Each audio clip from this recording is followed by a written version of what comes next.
एक बार की बात है, एक महाराजा थे।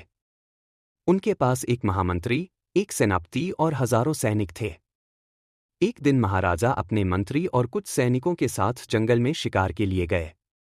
वहां उन्होंने एक हिरण देखा और महाराजा ने अपने धनुष पर तीर चढ़ाकर निशाना साधा। दुर्भाग्यवश तीर का नोक उनके अंगूठे को छू गया और उनका अंगूठा कट गया।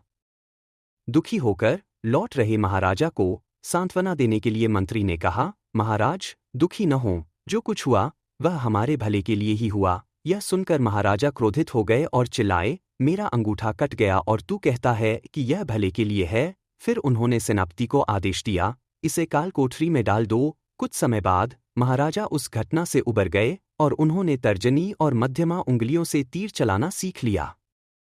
इसके बाद वे अपने सेनापति और कुछ सैनिकों के साथ एक भयानक जंगल में शिकार के लिए गए। लेकिन दुर्भाग्यवश महाराजा और उनका दल जंगली कबीलों के हाथों पकड़ लिए गए।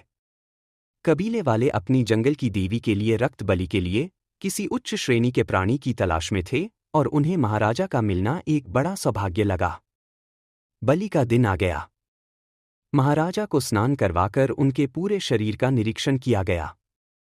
तभी कबीले के सरदार ने देखा कि महाराजा का अंगूठा कटा हुआ है। उनके रिवाज के अनुसार बलि के लिए शरीर पूर्ण होना चाहिए।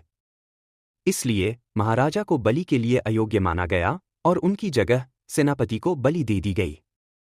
महाराजा सुरक्षित अपने राज्य लौट आए। इस घटना से उबरने के बाद महाराजा सोच में पड़ गए।